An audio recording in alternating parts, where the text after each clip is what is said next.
Dan Wood from Woody's Guide Service. We've had some pretty big challenges this past season without shows, this whole pandemic, not knowing if you're up and down, you're going to open your camp, you're going to be able to do whatever.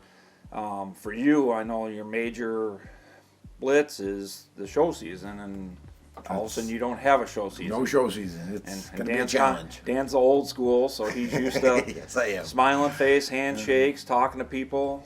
So how's that challenge been, Dan? It's been quite a challenge. Like I said, that's where we look at, we have our repeat customers, but we always look at the shows to pick up the new clientele, and it's definitely going to be a challenge this year. So to start out with, what is Woody's Guide Service? Where did it start? How long ago? Where are you? It basically got started back in shortly after '91, when I got back from Desert Storm and everything. We just needed to get away, and that's basically how it got started. And But the camp's been there how long? The main lodge was built in '07, but my parents had a camp up there before I was even born, and I've been there my whole life. And that's kind of what we base ourselves on, is a true traditional Maine hunt. Basically lived there our whole life and grew up there, and that's what I like. Now, where is the camp situated? It's located on the north shore of Mayfield, Maine, which is about an hour and 45 minutes northwest of Bangor. If you look on the map, you find the big city of Bangor. We're about an hour and 45 minutes behind Bangor. We're, like I said, located on the north shore of Kingsbury Pond. Now, here's a question for you. What is the difference in Maine between a pond and a lake? It's determined on the acreage, and everybody comes up there and says Kingsbury should be a lake, but it's like 40 acres shy of being lake size, so it is still classified as a pond. So now I know going up there, different ponds, lakes, and everything. Certain ones are only artificial. You can't have live bait. You can't. There's so many stipulations. Oh yes, lake to lake. On Yep. Kingsbury Pond, what are the game fish, and how can you go after them? We have salmon, we have splake, we have brook trout, we have white perch, a few pickerel, but that's salmon. And our cold water species is our main target, with the salmon, the splake, and the brook trout. And they grow pretty good in there. We do have our slow times, but it's in the fall. It's usually hit or miss, depending on what the weather's been like for us. So you have the option of fishing while you're there. I know you have boats because we've been there. Yep. So that's an option there. I mean, you're literally, 150 yards from the From the lodge? waterfront. Yep, yeah. And we have access to the canoes, the kayaks. We do have motorboats. We have 2 of those. And the options there. It's if you want to go down and jump in a boat, you're welcome to. And So there's no extra charges on that. It's all included. So that's your little extra. You're getting the fishing side of it. Wrap around porch on the lodge so you can kick back and. That's right. No matter what the weather is, you can still get outside. Not a chance of Yeah. getting cabin fever. That's So I know the bear is the big side of it, but you do whitetail hunts and you do your moose hunt, Moose which hunts. is basically, here's an example of your Yes, moose hunt yeah. here, and that's basically right from around the camp, which you go that other was areas. that one came out of Zone 17, yeah, which is the same side as the lodge, and across the street is Zone 14. Yeah. So you guide other areas for moose. So we'll just kind of cover each kind of little thing. So the moose area, how does the moose draw work, other than for me, because I got lucky first year, First year. first You know how year many in. people- So a lot of Yeah. people will be cussing me out that Oh, first yeah. year in I drew my tag. That's unheard of. That's a whole nother story. But, Yeah. Oh yeah, it is. That's yeah. But how does the moose camp work? Because we hunted out of the lodge, and then you have up towards the Allagash. And Yeah, we do a you've lot. got- Yeah, well, matter of fact, I have a outfitter tag available right now that we just got picked for in January, and I have a Zone 1 September bull, which is probably right there at the top as far as what you can get picked for Yeah, a so tag. so you have the regular draw, and what are the percentages for the regular draw? And, Usually, other than me. from what I've heard from the state of Maine for percentages, it's like a 19% chance for non-resident. Oh, I'm sorry, 11% chance for non-resident, 19% for residents, just because the amount of residents that apply versus non-resident. So now this tag that you have is basically, you kind of do an auction on it, which basically people put in, and the winning pick is Right. What do you get for it? So it's a guaranteed tag. So Yes, pretty much that's why it's a big thing, because instead of waiting till June to see if you get picked, 2 years ago the state of Maine, or 3 years ago the state of Maine started giving us what they called outfitter tags or lodge tags. which is only for certified camps. Correct, and it takes. I mean, it's quite a and they vent you. You can't just be a guide and call in and say, I want to get into the lodge drawing. They actually go through, make sure you got all your permits. You got to have your DHS permit, your drinking water certified, meals, lodging, guides. Everything's got to be in order to get into this drawing. And then they put you in the drawing. And like I said, it's a big thing for us to be able to go to the shows and to say we have a moose tag available now, which is the big thing, because like you got lucky and got picked your first year. There's people out there that have been putting in for 20 years and never got picked. Well, I can tell you, when we got there, I wasn't expecting to have anybody else in camp. With how hard the tag is to get and everything else, it was a surprise to pull in and have 2 other guys with tags. Yep. So I was just like, so people are drawing them. Oh yeah, they do draw. They do draw. You do have the moose business where I wasn't sure how many guides would actually be out doing moose. I was just like, okay, there's 3 tags in camp. That's pretty good. So. We do pretty good on our moose. We do. And again, it's a challenge, and with the moose population, with the winter ticks and everything right now, it's becoming a bigger challenge. So the area that you're actually hunting for moose is how big? From just around the camp, the lodge. Well, zone 17 is a little bit smaller in aspect of good huntable land. So if you had to figure mileage wise, I mean, you're talking probably got to be well over 200 square miles. As I know, zone 17, and probably be well over 400 square I hunted miles with Andrew, your son-in-law, and pretty much when we went out, we hit the same roads probably twice a day. So the areas that we were, which is areas that he felt confident with, like anything. And that's the more moose concentrated area, because in zone 17 carries all the way back down towards Skowhegan and southern towns, and you're getting into more private owned land, where the northern tip of 17 is paper company land. And that's your vast majority of where the moose are going to be. And that's why we end up doing that. Because what we try to do is we try to get out there first thing in the morning, set up, do calling and whatnot. But if October season is a little bit more challenging than the September season, because they could be going out of rut. So to get them to answer you and whatnot. But usually we play it by, if we can't get nothing going by 8:30, 9 o'clock in the morning, your best option is to get out there and hit the roads. Because if you do find one of those big bulls like this one moving, that's where you're going to find them, because they're going to take the path of least resistance. They have a tendency to walk down the tote roads to get to a new area if they're chasing after more cows. So you have your moose, and then we go into the whitetail, which I experienced the other year, which is, it's a different kind of deer hunting than what I'm used to. But to me, it was the experience of hunting a different kind of woods. It is. And to me, I've whitetail hunted in multiple states, and to me it was a whole different creature than what I was used to, especially we didn't have the good snow that you talk about. That's our ideal. Ideal conditions in Maine is to have some snow on the ground, because that takes big woods and turns them into small woods real quick. If you ain't got the snow on the ground, it can be a challenge, and that's what Maine does. Maine challenge you with your skills against the whitetail skills. I spent a lot of time sitting there looking at spots where I could picture deer walking out. It just never happened. And that's just it. Our biologists tell us we're lucky if we have the same whitetail steps on the same square foot of ground more than once a year.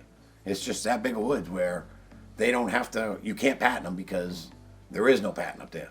They stand up, they browse however they want to browse and lay back down. Down here in New York, it's a whole different aspect. You don't want to push a deer out of your patch of woods, because it's going to go on to the neighbors and whatnot. Well, up here, I mean, if you got snow, you get on a track, you could go 4 miles. Yeah, because you were saying the paper mills, so there's pretty much it's wide open land, and it's, I mean, that deer can go, like I said, you could go 4 miles and maybe cross one other dirt road in that 4 miles for that deer to even be exposed to the open. And it's just a whole different aspect. But that's why I tell people it's a challenge. It's going to put your skills up against their skills, because, again, I've hunted in Ohio, hunted in New York, Connecticut. It's a whole different aspect. I mean, sitting in a tree, you could sit in the same tree stand for a week. But I could have a picture of a deer that traveled by there 2 weeks before that, and you may never lay eyes on a deer, because, like I said, they don't have no pattern up there. They go where the food's going to take them. And our big thing is browsing. We've got a few, well, our biggest thing is beech nuts. We don't have much for acorns. We've got a couple of patches of where the acorns are. And on the land that I lease, which is good, down on Route 154, that's actually the closest you're going to find to any kind of farmland up there. And that's where we can develop our food plots. We've got the back end of the gravel pit, and that's all beech. And that's their biggest thing, is beech nuts. people from all kinds of walks of life it's all common ground. So it kind of levels the field, which is the fun part, and which you guys do bobcats too. Starting December 1st, we get into the bobcat, and again, that's a hit and miss too with the snow. I mean, so, and you do some turkey. In the spring and May, yes. Maine is not looked upon a state as to go get a turkey, but we do have some beautiful turkeys up there. And then your big thing, to me, which is your big thing, is the bear camp. It is. Bear camp is basically, I've been addicted since 1987. First time I went bear hunting, I've been addicted ever since, because they're an amazing creature. They are an amazing creature out there in the woods. I don't even know how many trips I've been on. I don't even know anymore. Probably 8 trips, and I'm still just amazed. I mean, when you're sitting there, especially with the camera, watching a bear come in, and here's something that weighs 200, possibly 300 pounds, and it makes literally no sound whatsoever. At all. And you're looking right at him, and they're still walking through the brush, and you're going, how is he not making any noise? And they just appear. You can sit there and stare at one spot for hours and hours, turn your head and look back, and there he is. The ghost. They call him the ghost of the woods for a reason, because they are. And so now the bear camp breaks up into the season part of it, because you have your baits, then you have baits with hounds, and then there's actually trapping, which and Maine we can trap, and we have to use snares. We don't use the leg holes anymore, but we do offer trapping.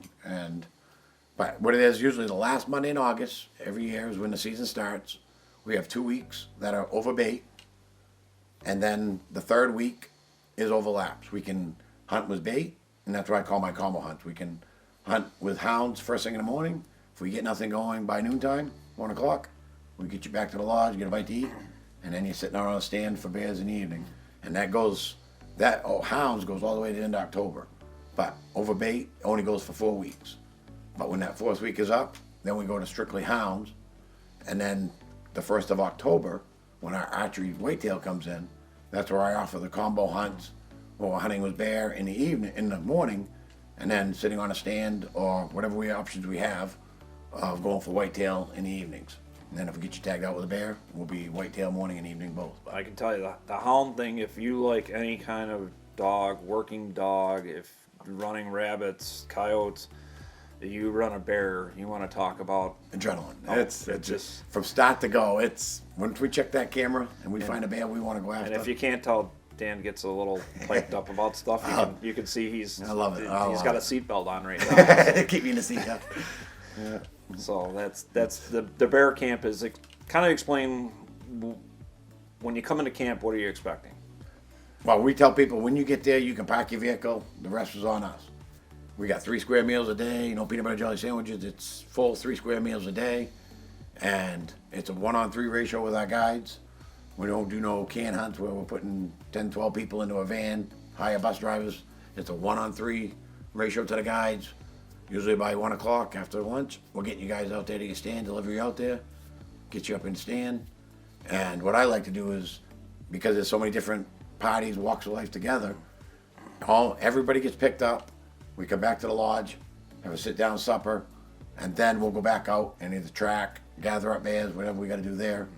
But none of this sitting out on the road till 10, 11 o'clock, because one of the other guys in the group got a bear, and they're out there tracking it and leave it. No, everybody comes back, and that's what I like. Everybody's back, usually by 9, 9:15, 9:20. Everybody's back at the lodge, and that way there, if father, son, the son's with one guide, the father's another guide, they want to go out and look for their bear, they can go back together, get the inwood pictures. But I can tell you from being there with the experience of it is you send everybody out with two-way radios, so there still is communication. So yes. It's not like you dropped off in the woods and if you have an issue or whatever. And you never know what you're going to run into, right? You get a bear, okay, so you don't want to sit out there anymore or whatever, or if there's whatever happens. Right. There is communication, and your guides are out in those areas. It's not like they drop you off and disappear. They go back to take a No, nap. our guides are we try to stay very interactive with the clients all week long. That's what I pride the whole experience of a guided hunt is. None of this, not talking to your guide all week, just he picks you up, drops you off, and that's it. No, our guides are very interactive. Like you said, my son-in-law, he's one of my guides. Rich, I don't know what I do with all of them. He's my right-hand man up there.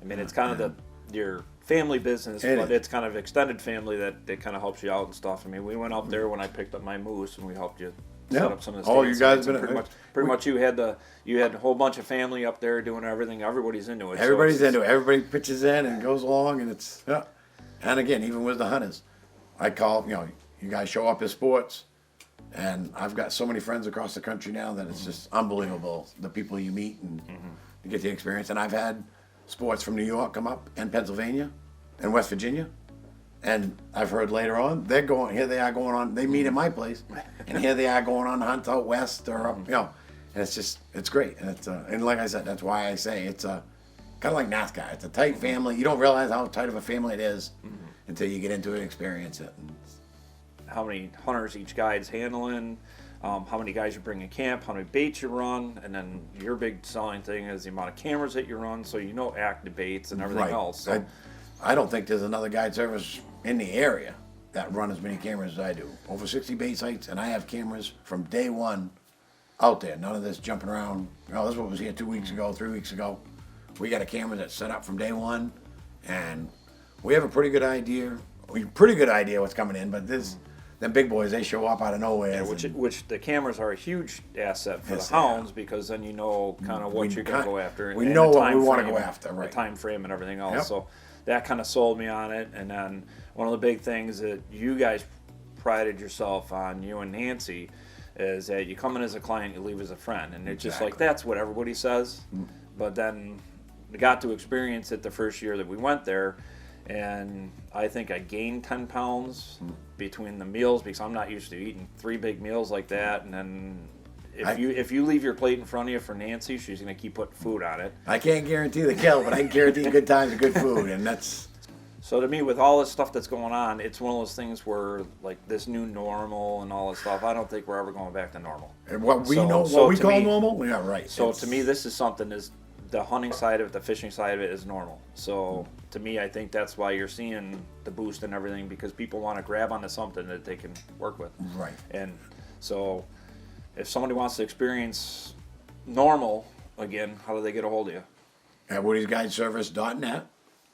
Follow us on Facebook. We are on Facebook. And give me a call. Talk. Phone number? Area code 207-212-9676. It's my cell phone.